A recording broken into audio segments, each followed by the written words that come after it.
শ্রীগুরু চরণপদ্ম কেবলই ভগতি সদ্ম বন্দময় সাবধান মতে। গুরুদেবের চরণকে বন্দনা করতে গিয়ে মহাজন বলছেন খুব সাবধান, কারণ গুরুদেবের চরণে যদি অল্প অপরাধ হয়ে যায় তাহলে কিন্তু আপনার অনেক অনর্থ এসে যাবে, নাম অপরাধ হয়ে যাবে, ভক্তির অন্তরায় এসে দাঁড়াবে। সুতরাং কোনরূপে যদি গুরুতত্ত্বের লঘুতা বুদ্ধি বা মনুষ্য বুদ্ধি আদি আসে গুরুদেবের আচরণে, কায়িক বাচিক মানসিক চেষ্টায়, তাহলে কিন্তু আপনার অপরাধ। এই জন্য গুরুকরণের আগে যত বিচার, দীক্ষা নেওয়ার আগে যত বিচার, দীক্ষা নিলে পরে আর যদি ইনি শ্রৌত পরম্পরা বিশিষ্ট হন, যদি এনার মন্ত্র আদি সব শাস্ত্রীয় থাকে, তখন আর আপনি তাকে দোষদৃষ্টি করতে পারবেন না। যদি আপনি দেখেন যে আপনার আচরণ নিতে পারছেন না, তাহলে দূর থেকে আপনি ওনাকে শ্রদ্ধা করতে হবে, সম্মান করতে হবে, কিন্তু অবজ্ঞা মনুষ্য বুদ্ধি কদাপি করা যাবে না। তাহলে ভক্তির মহা অনর্থ এসে উপস্থিত হবে। কারণ তাহলে গুরুবাবজ্ঞারূপ নাম অপরাধ জাত হয়ে সাধককে গুরু সেবার এই গুরুত্বপূর্ণ ফলের থেকে আর বঞ্চিত করে দিবেন। এই যে গুরু সেবা রূপে এখন বিশেষ করে সাধককে সাবধানতা অবলম্বনের জন্য কয়েকটি কথা বলা হচ্ছে। গুরু বাক্য কখনো লঙ্ঘন করা যাবে না। এই জন্য কথায় কথায় সব ক্ষেত্রে গুরুদেবের কাছ থেকে অনুমতি নিতে নেই। বলতে আছে একটা কথা, যদি তুমি না পালন করতে পারো, আর সদ্গুরুদেবও চিন্তা করেন যে সব সময় কথায় কথায় উপদেশও দিতে যান না, উপদেশ দিবেন যতটুকু তার নেওয়ার ক্ষমতা। গুরু বাক্য হয়ে গেল, বাবা আমি তো এই গ্রন্থটা পড়তে পারি না, আর তুমি এই গ্রন্থ কোনোদিন পড়ো না, তাহলে কিন্তু গুরু বাক্য হয়ে গেল, আর আপনার জীবনে এই গ্রন্থ আর দেখা যাবে না।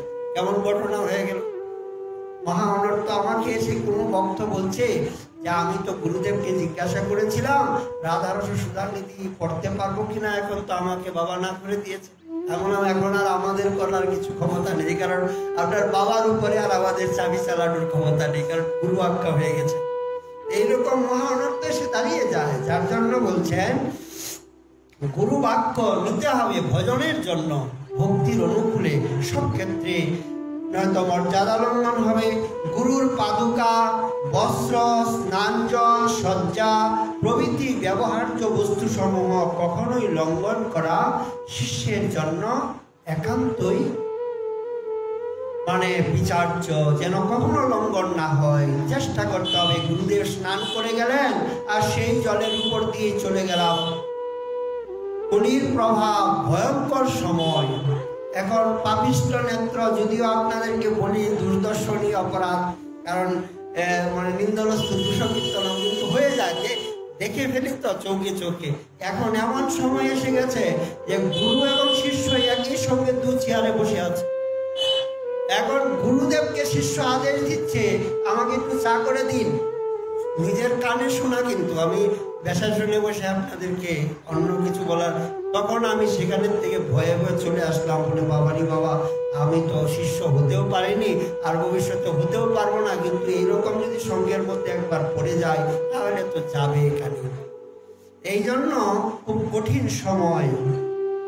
যেখানে গুরুদেব স্নান করে যাবেন সেই জলকে আগে জল দিয়ে ধুয়ে দিতে হবে, কারণ গুরুদেবের স্নান জল, গুরুদেবের প্রসাদী বস্ত্র ব্যবহার করতে পারবেন, কিন্তু কখন, যে বস্ত্রটা গুরুদেব আপনাকে দিয়ে দিলেন স্বেচ্ছায়, আপনি চাওয়াটা উচিত নয় যে বাবা আপনার এটা কাপড়টা তো ভালোই লাগছে তাহলে আমাকে এবার দিয়ে দিন, এরকম বলা যাবে না।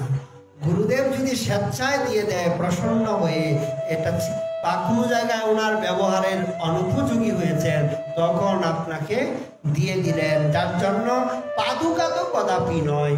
গুরুদেবের বসন, কৌপিন আদি ব্যবহার করার বিধান আছে শাস্ত্রীয়, কারণ প্রসাদী বস্ত্র হিসাবে, কিন্তু পাদুকা কদাপি শিষ্য কেবল তার পূজার উপকরণ রূপেই রাখবে, কদাপি মোজা এবং পাদুকাকে কখনোই ব্যবহার্য রূপে নিয়ে আসবে না, এটা তার একেবারে বর্জিত। এবং গুরুদেবের শয্যা, গুরুদেবের শয্যাতেও কদাপি তাকে শয়ন করা উচিত হবে না, কারণ সেটা তার জন্য পূজ্যই থাকবে, কারণ সেই শয্যা তার আরাধনার বস্তু, আরাধ্যের বিষয়, কিন্তু শয়নের বিষয় নয়। যেমন রামচন্দ্র শয়ন করছেন, কিন্তু লক্ষ্মণকে যত সময় আজ্ঞা দেননি, লক্ষ্মণ কিন্তু শুইতে পারেনি, 14 বৎসর দাঁড়িয়েছিলেন। বলার উদ্দেশ্যটা, গুরুদেবের শয্যায় কখনো কোনো মহৎ আজ্ঞা দিলেও কদাপি শয়নটা শাস্ত্রীয়ভাবে হরিভক্তি বিলাস সম্মত নয়। তার ব্যবহার্য বস্তুসমূহ কখনো লঙ্ঘন করা উচিত নয়। ইনি ঘটিটায় জল পান, এখন আমার যে দুষ্ট চরণ, যেতে যেতে আর চরণ লেগে গেল। এখন এইরকম যদি কাণ্ডকীর্তি হয়, উনি প্রসাদ পান আর থাল ধুতে ধুতে আর আমার চরণেই ফেলে দিলাম, তখন কিন্তু এই জন্যই তো বলছি গুরু সেবাটা সহজ আবার খুব কঠিন। যেমন ভাবে গুরুদেবের নাম উচ্চারণ করাটাও সাধকের জন্য উচিত নয়। এখন কথায় কথায় জিজ্ঞাসা করছে এগুলো অমুক গুরুদেবের শিষ্য, এরকম ভাবে বলা যাবে না। অন্যে বলতে পারে, অন্যের অধিকার আছে যে অমুক বাবাজি মহারাজ, অমুক বাবাজি মহারাজ, কিন্তু আমার জন্য ইনি ভগবান পূজ্য, সুতরাং তার নাম মানে নিতান্তই অযোগ্য। আমরা যেটা শ্রী গুরু মহারাজকে দেখেছি আর আপনারা শুনেছেন, উনি যতবার পাঠ হতো পরম গুরু মহারাজের, কোনোদিন উনি নাম নিতেন না। বাবাজি মহারাজের বিরহ তিথি আপনারা লক্ষ্য করে দেখুন, সবগুলি পাঠের মধ্যে বাবাজি মহারাজই বলতেন, এরপরে আর নাম বলতেন না। বাবাজি মহারাজের অততম বিরহ তিথি উপলক্ষে আমরা এই অনুষ্ঠান করছি, এই হচ্ছে বিষয়। এই বাবাজি মহারাজের উপরে জানবেন। একবার গুরু মহারাজকে জিজ্ঞাসা করেছিলাম যে আপনি এত গ্রন্থ লিখেছেন, 40-50 খানা, এত বৃহৎ বৃহৎ, দাদু মহারাজের জীবনীটা তো একটু বড় করতে পারতেন। উনি বললো ওনার সম্পর্কে যদি আমি কলম ধরতে যাই, যা বলবো তাতে ওনাকে অনেক খাটোই করা হবে। এটা আসলে ওনার লেখা নয়, এটা দাদু মহারাজেরই ডায়েরি, ওটাকেই উনি প্রকাশিত করে দিয়েছেন, উনি আর কিছু লেখেন, ওর মধ্যে কলম ধরে। বলার উদ্দেশ্য মানে মর্যাদা। বিশেষ করে গুরুদেবের নাম অষ্টশতোত্তর, বিষ্ণুপাদ, প্রভুপাদ ইত্যাদি সম্মানিত সূচকভাবে আর উচ্চারণ করা, এবং গুরুর গমন, তার ভাষণ, তার স্বরাদি কোনো চেষ্টার অনুকরণ করা উচিত নয়। গুরুদেব কথা বলেন, মানুষই খুব ভালোবাসে। এখন আমিও যদি ভাবি যে না, আমিও কাক হয়ে আর ময়ূরের কতগুলি পাখা লাগিয়ে নিব, আমিও ময়ূর বলবে আমাকে, কদাপি নয়। গুরুদেবের স্বরকে, গুরুদেবের ভাষাকে কখনো অনুকরণ করা এটা উচিত নয়, বা গুরুদেবের চেষ্টাকে গুরুর সান্নিধ্যে পাদ প্রসারণ করে কখনোই বসা উচিত নয়। মানে একটা চরণ লম্বা করে দিয়ে, যারা নিকটে থাকবে তাদের জন্য এই বিধিগুলি, যারা মানে একান্ত, তথাপিও জেনে রাখা উচিত প্রসঙ্গক্রমে।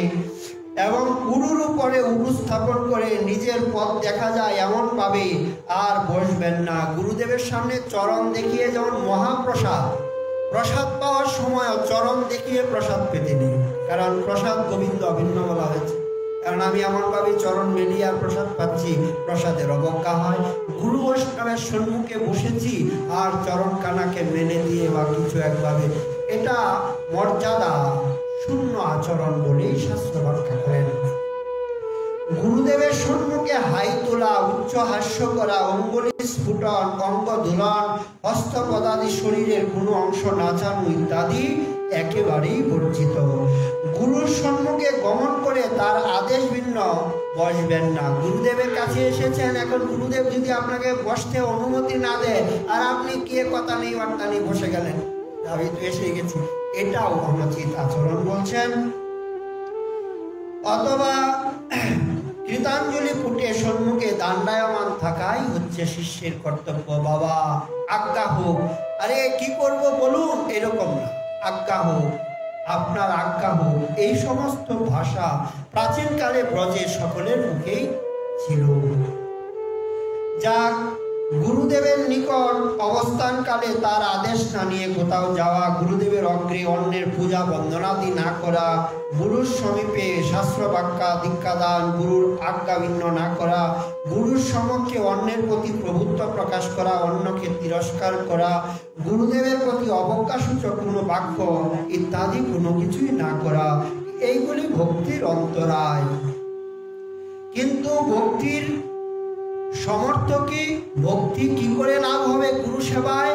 বললেন গুরুদেবের জন্য স্নানের জল স্বয়ং আহরণ করা, গুরুদেবের অঙ্গমার্জন করা, স্নান করানো, চন্দনাদি অনুলেপন, বস্ত্র দৌত পাদ সংবহন আদি স্বয়ং করা, গুরুদেবের গৃহ অঙ্গাদি মার্জন লেপন নিজেই করবেন, গুরুদেবকে আর ভগবানের ভোগ লাগিয়ে প্রসাদ অর্পণ করা, সর্বদা প্রীতি করে তার সম্মুখে কায় মন বাক্যে কথা শোনা। তাহলে হয় কি?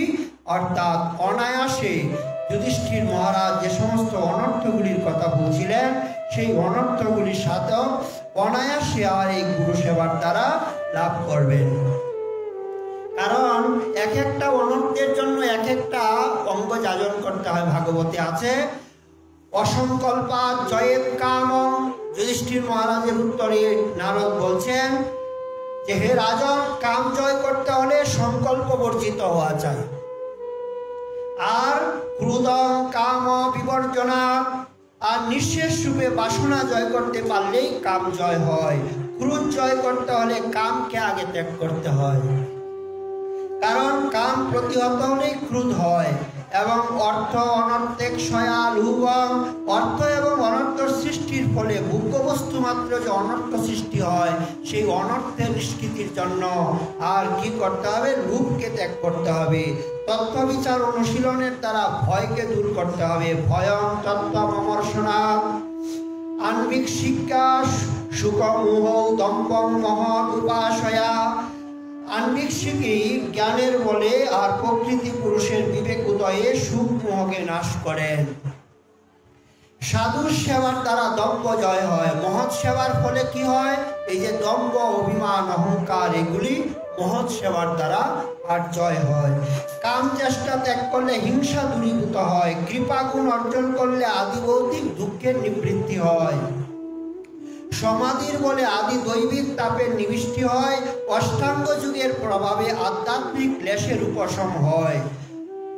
আর তাহলে নারদ বললেন এই এক একটার জন্য এতগুলি সাধন আছে, এমন কোন সাধন আছে যে একটা যাজন করলেই সব হবে?